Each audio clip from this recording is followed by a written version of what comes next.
मलिकों और चौधरियों की एक साथ वाली वो आखिरी दिवाली थी, क्योंकि उस रात जो हुआ उसने सिर्फ देवपुर के ही नहीं, दिलों के भी हिस्से कर दिए।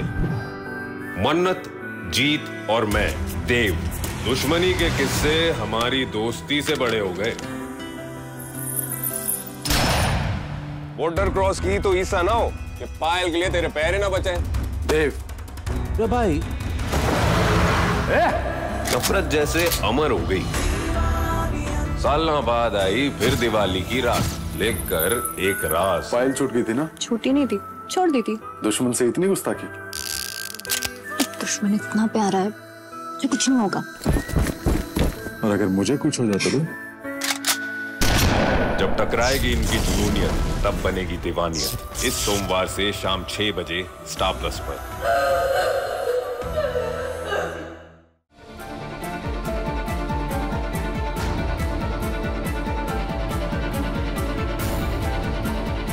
तभी कह रही थी कि विराट जी ने कुछ गुंडों को बहुत बुरी तरीके से पीटा। कौन थे वो लोग? एमएलए गुलाब राव, उसके गुंडे मेरे बारे में बकवास कर रहे थे। विराट जी से ये सब सुना नहीं गया और उन्होंने उन गुंडों को बहुत बुरी तरीके से पीटा क्योंकि वो तेरे बारे में उल्टी सीधी बकवास कर रहे थे। वो गुलाब राव और उनके गुंडे, है ना? हाँ, ऐसा ही कुछ। और अभी वो विनायक की आई से बात कर रहे हैं।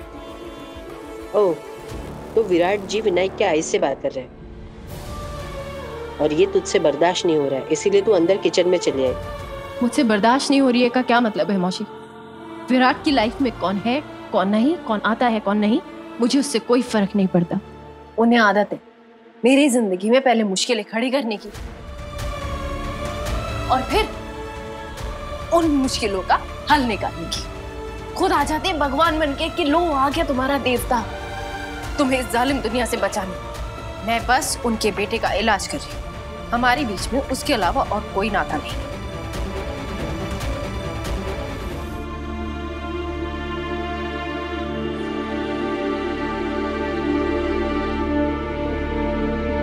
मीनू बाड़ा, चलो घर चलते। बाबा, अब थोड़ी देर और रुक जाते हैं ना?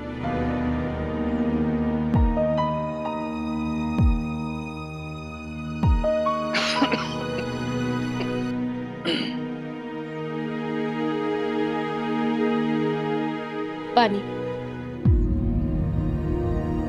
No thanks. जैसी आपकी मर्जी। इतनी नाराजगी है तो मुझे भी फर्क नहीं पड़ता। नाराज तो तुम थी, तभी तो जिंदा होने के बावजूद इतने सालों तक तुमने मुझे कॉल करने की कोशिश तक नहीं की। अरे नाराज होना तो कोई तुमसे सीखे। इतनी नाराजगी कि सामने वाला तिल तिल मर रहा है लेकिन तुम्हें कोई फर्क ही नहीं पड़ता। आपको पता भी है आप क्या कह रहे हैं?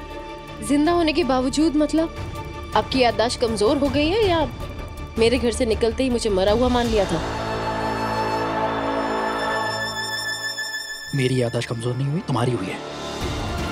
तुम घर छोड़कर गई थी, तुम वीनू को लेकर चली गई थी, तुमने मेरे वीनू को मुझसे दूर किया था। आपने मुझे मजबूर किया था क्योंकि आपके ऊपर पाखी दीदी का पक्ष लेने की धुन सवार थी। आपने हमेशा उनका साथ दिया, आपको उनकी गलती कभी नजर ही नहीं आई। बस करो, इस सब में अगर कोई गलत है तो वो तुम हो। अपनी गलतियों पर पर्दा डालना बंद करो, सफाई देना बंद करो। मैं आपको कोई सफाई देने की कोशिश नहीं कर रही और ना ही मुझे आपको सफाई देने की जरूरत है क्योंकि मेरी गलती थी ही नहीं, गलत आप थे। Of course। ये मैं जीत गई। आई, मैंने विनायक को हरा दिया। नहीं, सभी ने चीटिंग की है। नहीं। खैर, इन सब बातों का अब कोई मतलब नहीं है। वैसे ही देर हो गई है, आपको जाना चाहिए। मेरी फिक्र करने की जरूरत नहीं है, चला जाऊंगा मैं।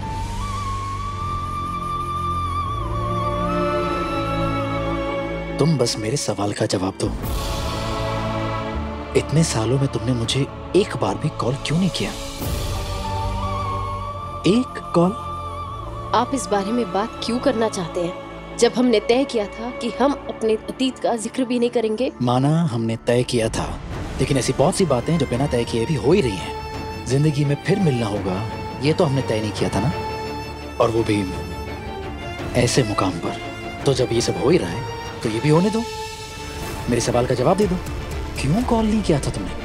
आखिर ऐसी क्या वजह थी?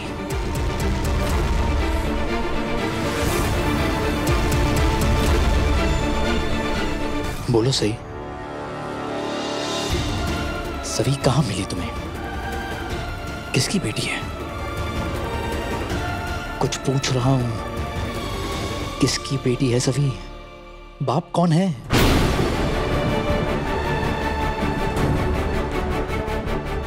जवाब दो सही, बाप कौन है? मुझे मेरा जवाब चाहिए। क्या जवाब चाहिए आपको? क्या मतलब है सभी किसकी बेटी है? सभी मेरी बेटी है। तुम्हारी बेटी है? मेरी याददाश्त कमजोर नहीं हुई है, अच्छे से याद है मुझे डॉक्टर ने क्या कहा था। डॉक्टर ने कहा था कि तुम मां नहीं बन सकती। सच सच बोलो। लेकिन मैं मां बन गई।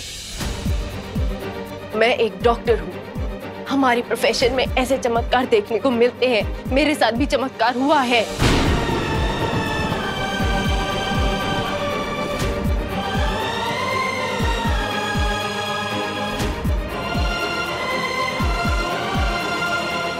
मतलब सभी सच में तुम्हारी बेटी है? तुमने सच में उसे जन्म दिया? हाँ हाँ, सभी मेरी बेटी है। मैंने उसे जन्म दिया। मैं सभी की माँ हूँ।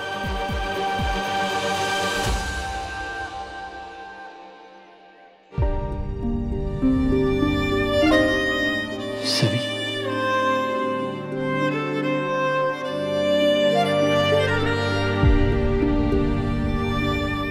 मतलब तुमने घर छोड़ा, हमारे विनायक को खो दिया, अपनी जिंदगी में आगे बढ़ गई और अब तुम्हारी बच्ची है।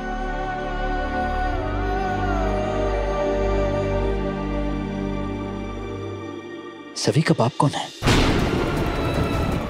कौन है?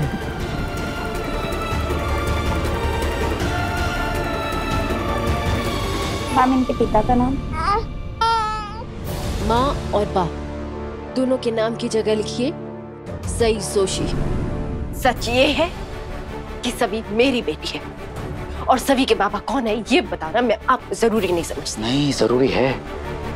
और मेरे सवालों का जवाब तुम्हें देना होगा, क्योंकि तुम्हारी वजह से मैंने और मेरे परिवार ने बहुत कुछ झेला है, बहुत कुछ बर्दाश्त किया और तुम बड़ी आसानी के साथ अपनी जिंदगी में आगे बढ़ते हुए दिख रहा है मुझे। इसलिए मुझे जानना है सभी का बाप कौन है। आप तो ऐसे कह रहे हैं जैसे आप अपनी जिंदगी में आगे नहीं बढ़े। आपने तो मेरा बड़ा इंतजार किया। हाँ,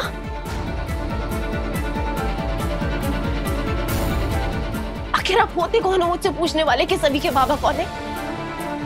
मैंने आपसे पूछा कि विनायक किसका बेटा है? तो पूछो ना, मना किया मैंने। जैसे सभी तुम्हारी बेटी है ना, वैसे ही विनायक मेरा बेटा है। और उसकी आई? उसकी आई कौन है? हाँ? आप खुद अपनी जिंदगी में इतना आगे बढ़ चुके हैं और आप मुझ पर इल्जाम लगा रहे हैं।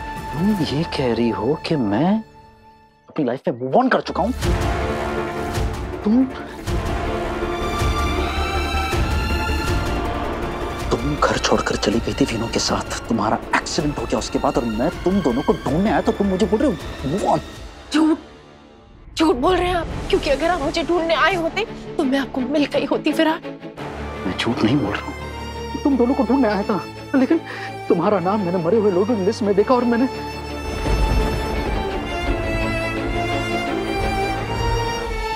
जिंदा लाश बन चुका था मैं तुम्हारे जाने के बाद। लाश? जो इंसान अपनी जिंदगी में इतना आगे बढ़ चुका है, जिसका एक बेटा है किसी और औरत के साथ, और आपने उस बेटे का नाम भी क्या रखा? विनायक।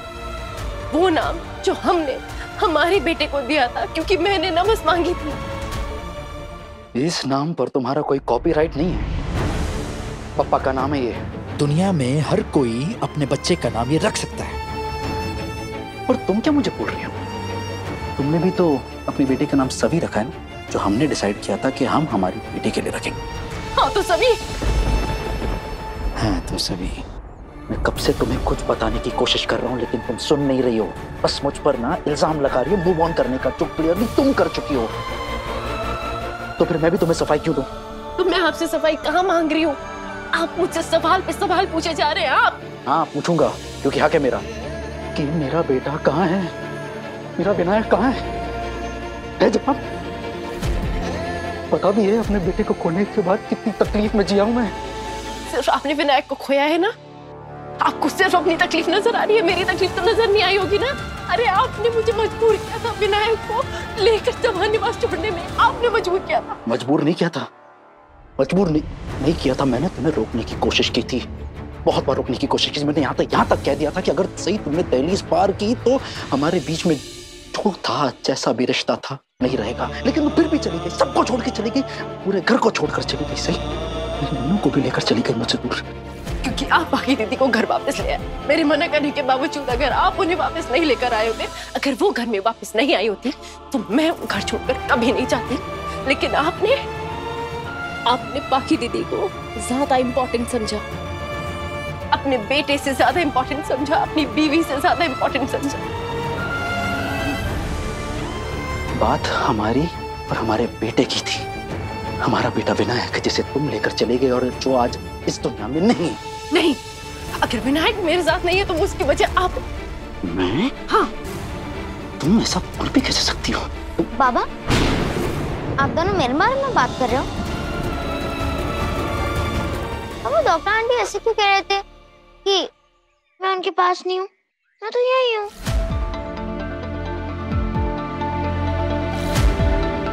बड़ा वो तुम्हारी डॉक्टर आंटी ये कह रही थी कि कल तुम उनके साथ नहीं थे ना, वो मैं तुम्हें लेकर चला गया था, तो अगर साथ होते तो तुम्हारा इलाज जल्दी शुरू हो जाता।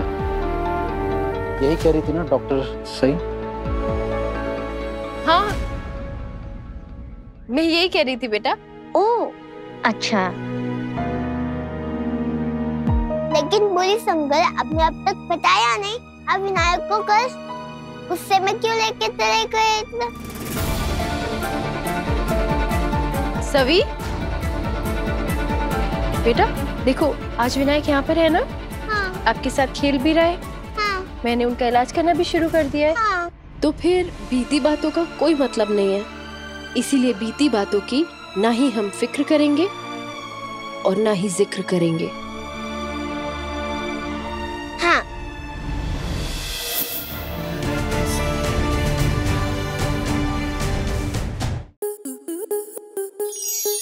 स्टार प्लस के ऐसे ही और बेहतरीन लम्हे देखने के लिए सब्सक्राइब करें हमारे YouTube चैनल को।